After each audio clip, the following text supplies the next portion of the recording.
What's going on, guys? Welcome to J Powell Music. Of course, like and subscribe to the channel. If you can, that would be greatly appreciated. I have an update regarding to the Jane's Addiction situation that I posted from the last video yesterday, and they posted this on their Instagram. Well, actually, this is from Spin Mag.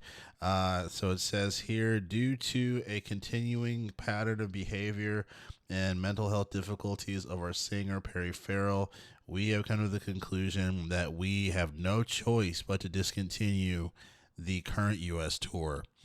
It says of our concern for this personal health and safety, for his personal health and safety, as well as our own, has left us no alternative. We hope that he will find the help that he needs.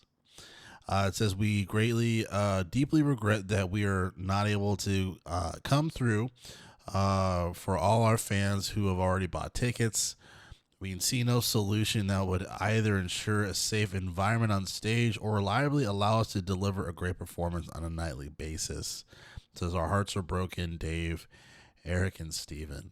It's really sad, and just from showing that, the last video that I showed, as far as for Perry Farrell really getting into Dave Navarro's face, it seemed like something was going on. It was beyond just the nature of, oh, the music was too loud. Like, no, something seems different. Some of this seems to be, it's either just like overall frustration or beyond that, and clearly based on this information, it is beyond that.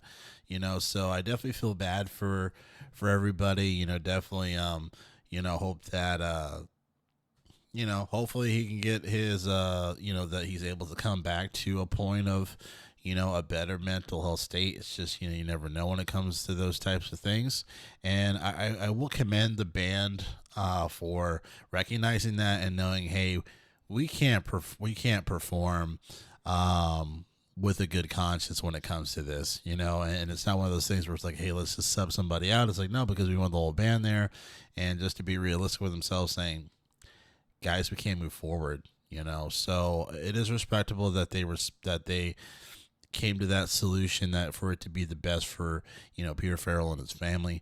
So that is good. It's interesting too. I won't go on a super tangent with this, but I feel like I'll say this. I think we need to have that same type of mentality for other artists that we can sense that are on a mental health in a bad mental health state. I think this is an example of it being done right. I also think and they're very quick to making this decision, which makes sense because, they're on tour. So makes sense there. But also just, I think, depending on the person, sometimes we don't give that same attention and support to other artists. I will say that. I think some artists aren't given that same support, which they should, right? Anyone that's in this type of situation should have that type of support. But I will say, this doesn't happen all the time, right? Sometimes some people are just laughing stocks on the internet because of what's been going on, of what they said, but we don't take into account, where are they mentally, right? Where are they mentally, and why are we baiting this? So I'll leave it there. But for those of you in the comments or watching this, if you know what I'm talking about, I'd love to hear your thoughts in the comments. But overall, back to the topic of the main at hand, as far as for the video goes, I think they made a good decision of canceling the tour, of the tour, and really just the support needs, and then the attention to detail to Peter Farrell's mental health. That needs to be the forefront when it comes to just the future of the band. If there's a future, so we'll see. But again, I'll leave it there. J Powell Music. I'll catch you guys next video. Thanks a lot.